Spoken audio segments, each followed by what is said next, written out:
Salom berdik, qadrli do'stlar. Sizlar bilan Farzitkay shu paytgacha Marvel olamidagi qurol va artefaktlar haqida juda ko'p video qilgan ekanman. Lekin Transformerlar olamidagi artefaktlar haqida hech video qilmagan ekanman. Transformerlar olami haqida eng ko'p gapiradigan bloger sifatida bunga qo'l urdim. Bugungi videoda top 10 ta Transformerlar olamidagi artefaktlar haqida bilib olasiz. Videoni boshlashdan oldin videoga like bosib, kanalga obuna bo'lib qo'ying. Tayyor bo'lsangiz, Cybertronga yo'l olamiz. Hozir buni aniqlab olamiz. Adolat qilichi. Bu qilich Optimus Prime tomonidan Lockdown kemasidan topilgan. Bu qilich juda qadimiy va qirollik belgisini bildiradi. U xuddi Excalibur qilichining analogiga o'xshab ketadi. Optimusga ham uni olish uchun katta kuch kerak bo'ldi. Demak, Optimus ham tanlangan Riddlerlardan biri deb tan olingan. Bu qilich Optimusga kuch berish qobiliyatiga ega. Energonli qilich va bolta. Albatta bu artefakt emas, lekin juda foydali narsa. Optimus ulardan janglarda keng foydalangan. Energonli qilich 1000 gradus Selsiyda qiziydi. Bu esa istalgan metallni eritib yuborishga qodir. Optimus uni so'nggi bor Galvatronga qarshi jangda ishlatgan. Bolta ham shunday, u ham 1000 gradusda qiziydi. Optimus uning yordamida Megatronning boshini uzib olgan. 8-o'rinda tumor. Bu tumor juda qadimiy bo'lib, u Riddlerlar tomonidan yaratilgan. U Riddlerlarga Riddlerlikka loyiq odamni topishga va Quintessani yengishga yordam berish uchun yaratilgan. U o'z aql idrokiga ega, u o'z formasini o'zgartira oladi, har xil shakllarga kira oladi. Uni yerdagi nomi Excalibur. Aynan u qirol Arturni Riddler sifatida tanlagan. Ba'zi bashoratlarga ko'ra, agar tumor Unicronda paydo bo'lsa, bu oxir zamonning alomati. Ba'zi Transformerlar bu tumordan uzoq yurishni afzal biladi. 7-o'rinda termoyadroli pushka va ionli blasterlar. Megatronning quroli eng xavfli qurollardan biri. U noma'lum manbadan quvvat oladi. U Optimusdek kattaroq avtobotni uzoq masofaga uchirib yuborishi, kichikroq avtobotlarni bittada o'ldirishi mumkin. Ionli blasterga keladigan bo'lsak, u Optimusning yoqtirgan quroli. Ba'zida Optimus ham o'qotar quroldan foydalanishga majbur bo'ladi. Tan olish kerak, Optimus quroldan ham yaxshi foydalanadi. Ionli qurollar asosan Cybertron jangida keng foydalanilgan. 6-o'rinda kallaklar va kolonnalar. Qadim zamonlarda yaratuvchilar yer sayyorasiga kallaklar tashlaydi va barcha organikani metallga, ya'ni transformiumga aylantirishadi. Barcha transformerlar aynan shu metalldan paydo bo'lgan. Bu qurilma istalgan organikani tirik metallga aylantirishga qodir.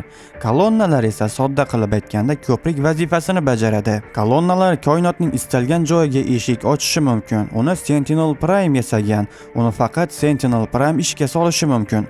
Boshqalar uni ishlata olmaydi. 5-o'rinda ulug'vorlik. Bu artefakt komikslardan, ammo uning uchun juda ko'pchilik ov qilgan. Skarpanaglar, buyuk arxitektor va hatto Rodimus Prime. Bu artefaktning g'alati jihati, u hamma narsani biladi. Ya'ni u sizning istalgan savollaringizga javob beradi. Bu artefaktning kelib chiqishi ham juda sirli va qadimiy. Uni Omega qo'riqchilari qo'riqlaydi. Bu artefaktni qo'lga kiritish juda qiyin va mashaqqatli, lekin kimdir uni qo'lga kiritsa, hamma narsani bilib olishi mumkin. 4-o'rinda yulduz yutuvchi. Iskraning kuchi kam bo'lganida uni faqat yulduz energiyasi orqali tiklash mumkin edi. Shunda Cybertronliklar yulduz energiyasini so'rib oluvchi qurilma yaratishgan. Faqat Primelar tirik jon bo'lgan yulduz tizimini yo'q qilmaslikka kelishib olishgan. Ammo Fallen odamlarni yoqtirmasdi va qurilmani ishga tushiradi. Yulduz yutuvchini ishga tushirish uchun matrica kerak bo'lgan. Kalit sifatida yulduz yutuvchi istalgan tizimdagi quyosh energiyasini olib qo'yishi mumkin. 3-o'rinda matrica. Matrica yoki sardorlik matritsasi Transformerlar olamida juda mashhur. U haqida hech bo'lmasa bir marta eshitgansiz. U sardorlik belgisi. Ba'zi ma'lumotlarga ko'ra, unda Primusning ruhi bor. Artefakt o'lgan Transformerlarni qayta jonlantirishi mumkin.